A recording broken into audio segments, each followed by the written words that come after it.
Pues bueno, en más de Estados Unidos quiero también comentar otra cosa a raíz de que pues ya se dio a un mes y cachito, casi 2 meses de la llegada de Joe Biden al poder, ya se dio la primera orden de bombardear algún país en el mundo. Y en este caso fue Siria.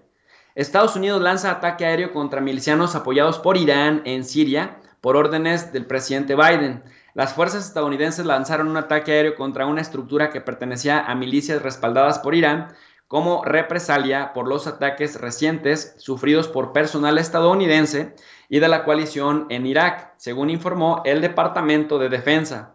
El ataque aéreo confirmado por el Pentágono contra infraestructuras de milicias respaldadas por Irán en el este de Siria dejó al menos 17 personas fallecidas, según fuentes médicas locales citadas por la agencia Reuters. Se trata del primer bombardeo de Estados Unidos en esa región ordenado por el demócrata Joe Biden tras su posesión presidencial hace casi 2 meses. Los bombardeos autorizados por este presidente han destruido instalaciones ubicadas en un punto de control utilizado por grupos como Kataib Hezbollah o Kataib Sayyid al-Shuhada, según la información recogida por el Observatorio Sirio de Derechos Humanos.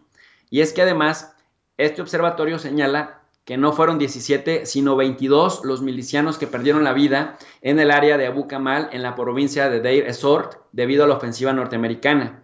El Pentágono, por su parte, indicó un día antes que la operación se produjo en respuesta a un ataque con cohetes en Irak a principios de este mes, que mató a un contratista civil e hirió a un miembro del servicio estadounidense y a miembros de otras tropas de la coalición.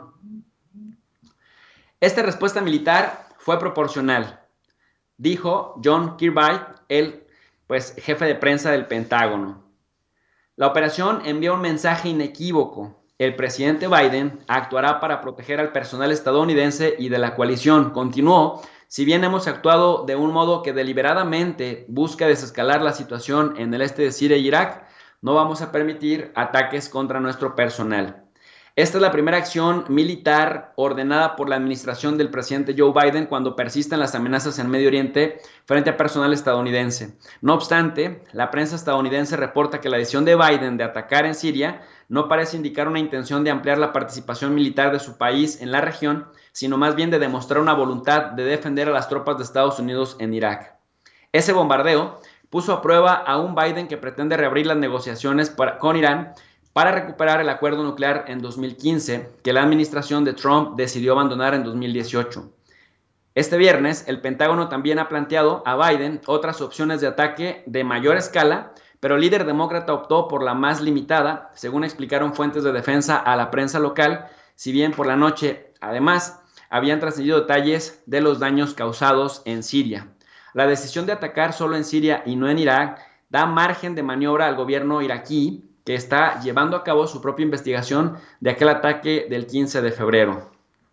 El giro respecto a Irán supone uno de los principales cambios en política exterior que ha supuesto el cambio también de inquilino en la Casa Blanca. El republicano Trump decidió, decíamos, en 2018 abandonar el pacto nuclear que su predecesor, el demócrata Barack Obama, había suscrito junto a otras potencias para frenar a la escalada nuclear de Irán a cambio de suavizar las sanciones.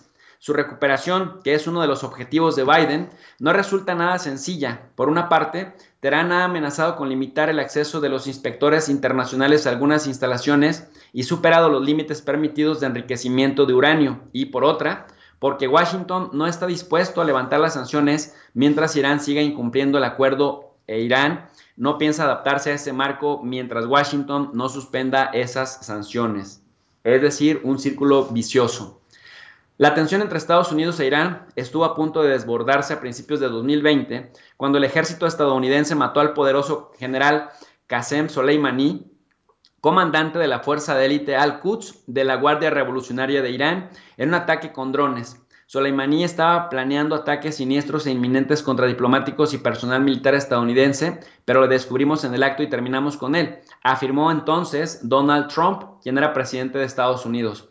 Aquella operación culminaba una escalada de violencia agravada precisamente tras la muerte de un contratista estadounidense unos días antes en un ataque en Irak. El republicano había advertido antes que una agresión de ese tipo era una línea roja para los Estados Unidos. Este país trató de retirarse de Irak en 2011, pero regresó 3 años después a petición del gobierno de Bagdad para combatir el terrorismo del Estado Islámico. Aún así, sus tropas se han reducido de forma trascendente con el paso de los años. Aún quedan 2.500 efectivos en ese país. Con el ataque autorizado, Biden señala a Irán que un ataque como el de mediados de este mes no le reforzará en la mesa de negociaciones. El toma y daca refleja también que uno de los objetivos que el nuevo presidente se ha propuesto es el de rebajar la confrontación en la región, y esto se antoja muy complicado. Los ataques en la zona son frecuentemente realizados por grupos armados poco conocidos. No obstante, Washington acusa directamente a Kataib Hezbollah, una milicia iraquí financiada directamente por Irán, calificada por Estados Unidos como una organización terrorista. Por lo tanto, la escalada de ataques contra posiciones estadounidenses y la respuesta militar de Estados Unidos se presenta en medio de los intentos de Washington y Teherán de lograr restablecer el acuerdo nuclear firmado en 2015 y del que Estados Unidos se separó bajo la presidencia de Donald Trump. Pues las cosas siguen calientitas, como hemos estado hablando, y no sabemos en este momento cuál sería la siguiente estrategia o el siguiente paso, porque pues lo que estamos observando en este momento es una estira y afloja al que ambos países están apostando. Irán reforzando sus posiciones pues a través de la Guardia Nacional, a través de este movimiento Al-Quds, que apoya a ciertos grupos chiitas en la región, y Estados Unidos devolviendo golpe por golpe porque también quiere llegar con cierta ventaja a la mesa de negociaciones, pues como sucede en este tipo de situaciones. Bueno, pues